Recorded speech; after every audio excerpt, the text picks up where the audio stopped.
What's up, YouTube? This afternoon I'm installing a half-ton Harbor Freight pickup truck crane with cable winch on my 12-valve Cummins flatbed.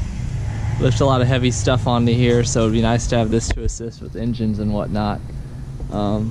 Pretty basic installation. Probably gonna run it this way. I was hoping to do this way, but if I run it like this, I can get it directly above that support bar right there that goes the whole way across the bed. There are a number of those under this flatbed, and that'll make things a lot better. Trying to get it directly above that support right there. So I'm going to measure how far that is from here, go on the top and get that center, then get it squared, you know, which isn't critical, but I want it to look nice. Then I'll start drilling. So simple enough.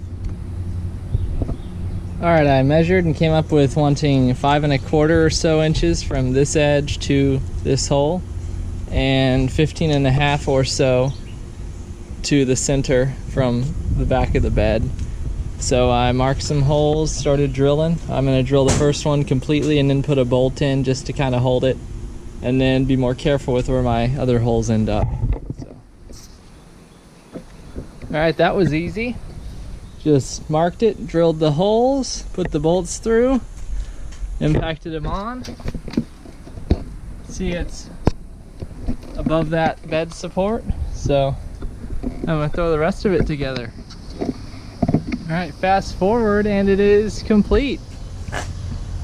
Once this is bolted down, it's just a matter of popping this on, putting the pin in, popping this on, putting the pin in, popping this on, putting the pin in, and then you want to pop the black tube back into this tube. Bolt this on. It's a few Allens. It comes with the Allen wrench. I want to remove the spool though. I did, to make more room. Don't know if you can do it with the spool in. But then yeah, she's all set up. Gonna grease the Zerk. Some guy in a review said he added more Zerks. Not sure where I'd do that yet, but cool. I'm excited. Next shot will be of it in use. Alright, here we are at my top secret car storage facility. I'm about to actually test out the crane for, well, not the first time. I used it to lift an ungodly heavy fireproof handicap door the other day onto the bed, take to a friend's house. But first time using it for an engine, which is kind of why I bought it. So it says not to move the vehicle or drive the tow vehicle while using this, so we'll see if that is for a reason or not. But yeah, I'm gonna be careful. I'm gonna back this up until it's touching, then get a ratchet strap and start rigging it up. I disconnected everything. She should be ready to come out, so I'll check back when it's all set up.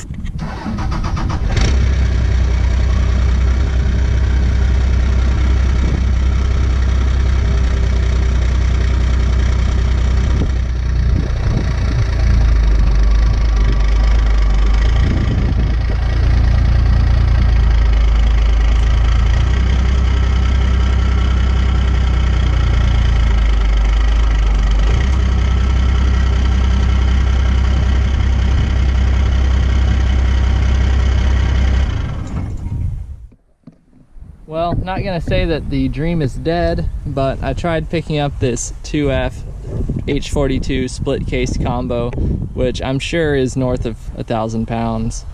And this thing just, the flatbed just went zoop. So, I don't know, I don't think they're as tight as usual. I didn't re-torque them, or as tight as they should be, but I still think it needs a lot more of a sandwich or spreader plate than what it has, the little angle brackets it came with. And I should also probably tie it to the truck frame, not just have it over the flatbed frame. But may not be able to do field work like I had hoped. But I'm gonna go home now, and well, not now, but I'm gonna go home after I get this whole mess cleaned up and try to pick up like a normal engine and see if it flexes at all. I picked up a very heavy fire door with this thing, but I don't know, I bought it to put engines on the bed with a greater level of ease. So I'm gonna go try that. Stay tuned. And if I end up modifying this so that it can do stuff like this, I'll make sure to make videos in the future about that, but that won't be anytime soon. Probably just gonna go grab my normal engine crane and then give this another shot. So, see ya. Alright, so the crane couldn't handle the 2F H42 split case combo being pulled out of a parts Land Cruiser at my storage place. Let's see if it can pull this probably 350 pound 22RE on an engine stand.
And I'm sure in the video you could tell how much the thing was bending, not bending, but flexing.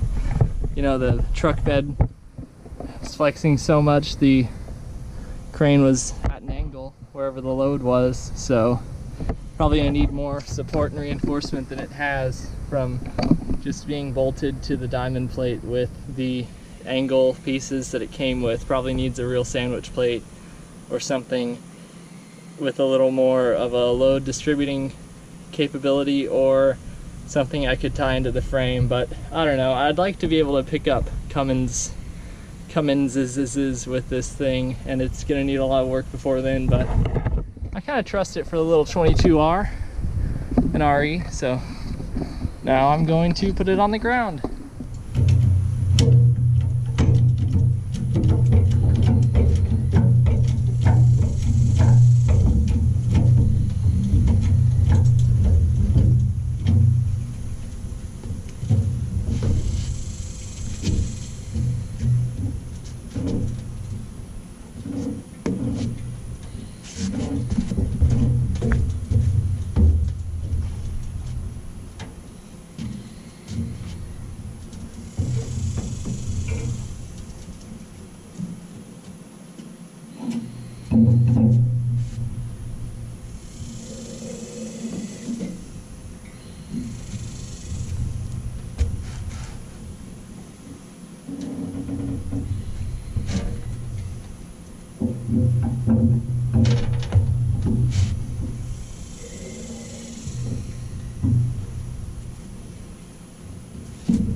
You can tell the truck is flexing with that load hanging on the corner.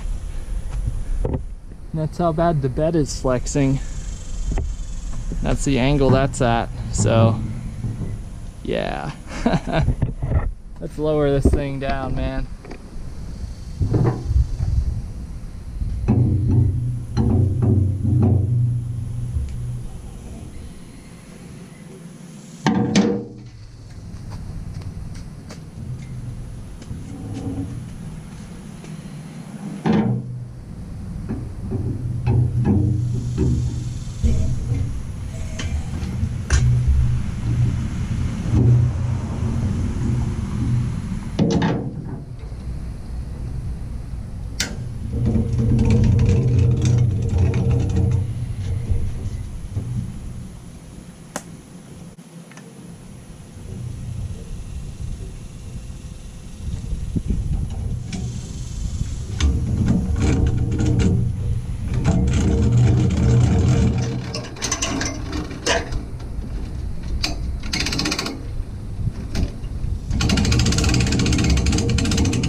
Alright, so that about wraps it up. You saw bits and pieces of the installation of this crane. You saw me attempt to pick up something very heavy with it. And you saw a successful pickup of an engine, but it flexed a lot more than I'd like it to. So I'm probably gonna see if those need to be tightened again, and if so, I'll tighten them. If not, I will figure out some other spreader plate, sandwich plate type situation. I'll be sure to make a video about that when I do it, but for now, I'll wrap this video up with that note, and let me know in the comments if you have any ideas for making it a little tougher, able to handle a little more weight without flexing so badly. I figured the flatbed would be up for the challenge, but we'll see, maybe not with the angles. So if you like this video, please like and subscribe. Thanks for watching. See you next time.